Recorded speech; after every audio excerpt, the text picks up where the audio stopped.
Bread factories, आटा और दाल मिलों को भी छूट प्राप्त है। गृह मंत्रालय ने अपने 21 अप्रैल के आदेश द्वारा बीज और हॉर्टिकल्चर प्रोड्यूस के आयात निर्यात संबंधी सुविधाओं को, कृषि और हॉर्टिकल्चर के क्षेत्र की रिसर्च संस्थाओं को तथा मधुमक्खी उत्पाद एवं शहद संबंधी आवाजाही को छूट दी है। विद्यार्थियों के लिए शैक्षिक किताबों की दुकानों और गर्मी के मौसम को देखते हुए इलेक्ट्रिक फैंस की दुकानों को खोलने की अनुमति भी दी गई है।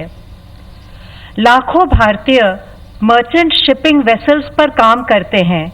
ऐसा देखने में आ रहा है कि भारतीय सीफेयरर्स लॉकडाउन की वजह से जहाज़ों पर स्ट्रैंडेड हैं या जहाज़ों पर ड्यूटी ज्वाइन नहीं कर पा रहे हैं।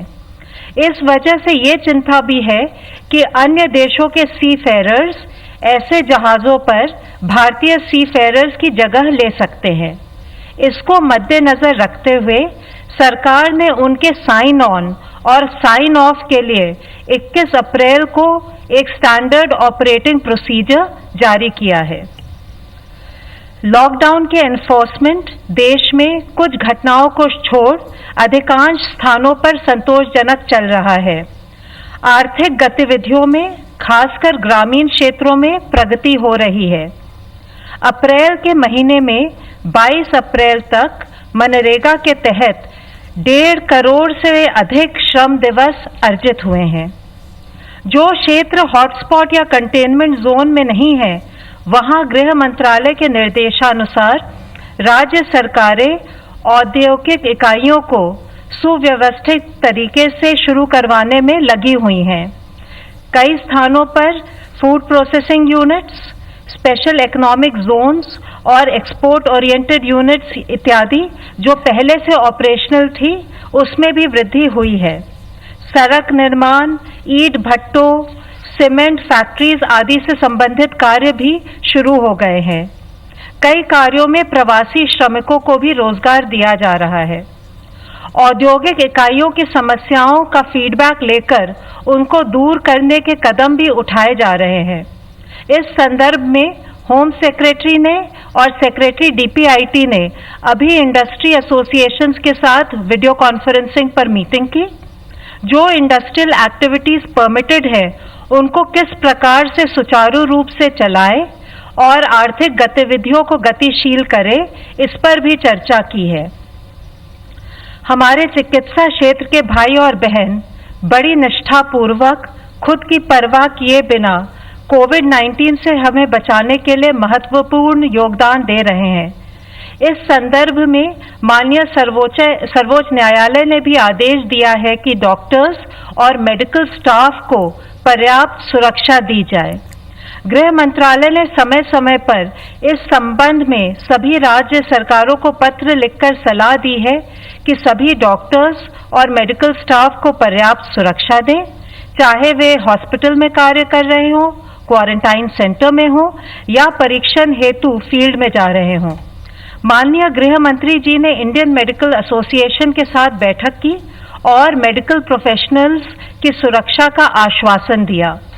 माननीय गृह मंत्री जी के निर्देशानुसार गृह मंत्रालय ने 22 अप्रैल को पत्र लिखकर सभी राज्यों को कहा है कि वे अपनी जिम्मेदारी का निर्वहन करें और आईएमए के लोकल चैप्टर के साथ मिलकर मेडिकल प्रोफेशनल्स को की पर्याप्त सुरक्षा हेतु जो कदम उठाने हैं, उनको सुनिश्चित करें।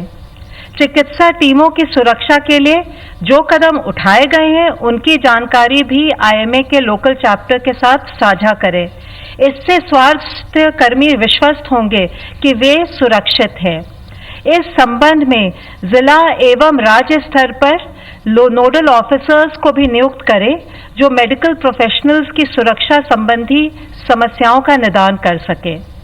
अगर किसी भी मेडिकल स्टाफ के खिलाफ कोई भी हिंसा या अनुचित व्यवहार की घटना होती है तो दोषियों के खिलाफ आपदा प्रबंधन अधिनियम 2005 के अंतर्गत सख्त कार्रवाई होनी चाहिए। इसके बारे में जनता में भी जागरूकता पैदा करनी चाहिए। हमारी उम्मीद ये है कि इन सब कदमों से लॉकडाउन सफल रहेगा, एक्टिविटीज सुचारू रूप से प्रारंभ होंगी तथा हम कोविड-19 की चेन को तोड़ने में कामयाब होंगे। धन्यवाद। पिछले 24 घंटे में अगर देखें तो देश में 1409 total positive confirm cases additional आए हैं, which takes our total confirmed cases to 21,393. इन केसों में अगर देखें तो total cases under active medical supervision 16,454 हैं। एक पॉजिटिव न्यूज के रूप में मैं आप लोगों की दृष्टि में लाना चाहूंगा कि अब तक टोटल 4,257 लोग क्योर हो चुके हैं। इवन कल में ही 388 एडिशनल पेशेंट्स क्योर हुए हैं, जो कि हमारा टोटल रिकवरी रेट देखें तो 19.89% तक लेकर जाता है। इसके साथ ही पिछले 28 जिलों में, जैसे कि इससे पहले हम आप लोगों की दृष्टि में लाए हैं, 4 जिले थे जहां पर कोई केस नहीं आए थे, अब वह संख्या बढ़कर 12 हो चुकी है।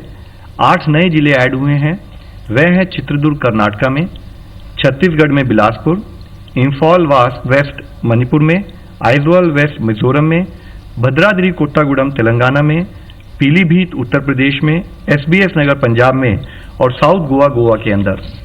इसके साथ ही देश में 78 ऐसे डिस्ट्रिक्ट्स हैं जहां पर पिछले 14 दिनों से कोई केस नहीं आया है। हमें हर संभव मिलकर यही कोशिश करनी है कि ऐसे जिलों की संख्या निरंतर बढ़ती रहे। इस स्थिति के अंदर देखें तो 33 नए जिले ऐड हुए हैं, जो कि 9 स्टेट में ऐड हुए हैं जहां पर कि पिछले 14 दिनों से कोई केस नहीं आया है। साथ ही माननीय राष्ट्रपति जी ने कल एक ऑर्डिनेंस जारी किया, जिसके तहत एपिडेमिक डिजीज एक्ट 1897 को अमेंड किया गया है। इस ऑर्डिनेंस को कहा है एपिडेमिक डिजीज अमेंडमेंट ऑर्डिनेंस 2020। इसके अनुसार कोई भी व्यक्ति हेल्थ केयर सर्विस प्रोफेशनल के अगेंस्ट वायलेंस के किसी भी एक्ट में इंडल्ज ना करे या एपिडेमिक के दौरान किसी भी प्रॉपर्टी को कोई भी लॉस या नुकसान ना पहुंचाए। अगर कोई भी व्यक्ति हेल्थ केयर सर्विस प्रोफेशनल के साथ वायलेंस कमिट करते हैं या तो उनको 3 महीने से लेकर 5 साल तक की सजा दी जा सकती है। साथ ही 50,000 रुपए से लेकर 2 लाख रुपए तक का फाइन भी उनके ऊपर लेवी किया जा सकता है। इसके साथ ही अगर कोई किसी हेल्थ प्रोफेशनल को जो कि एपिडेमिक ड्यूटी में लगे हुए हैं, उनके साथ कोई ग्रीवियस हर्ट अगर उनको देते हैं तो उसकी सजा बढ़कर 6 महीने से 7 साल तक हो सकती है और फाइन भी 1 लाख रुपए से 5 लाख रुपए तक उस पर लगाया जा सकता है।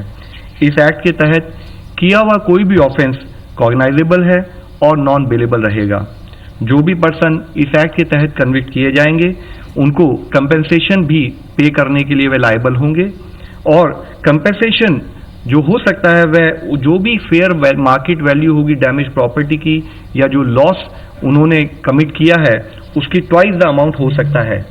मेरी आप सब लोगों से यही विनती है कि हमारे जितने भी कोविड योद्धा हैं हमें उनका सपोर्ट लेना है। हमें ये जानना चाहिए कि वह सब हमारे आदर और सम्मान का पात्र हैं। इसके साथ ही आरोग्य सेतु के बारे में हम विभिन्न माध्यमों के जरिए आपसे बात कर रहे हैं। इसी श्रृंखला में मैं दिखाना चाहूँगा सेतु मेरा बॉडीगार्ड है और आपका भी।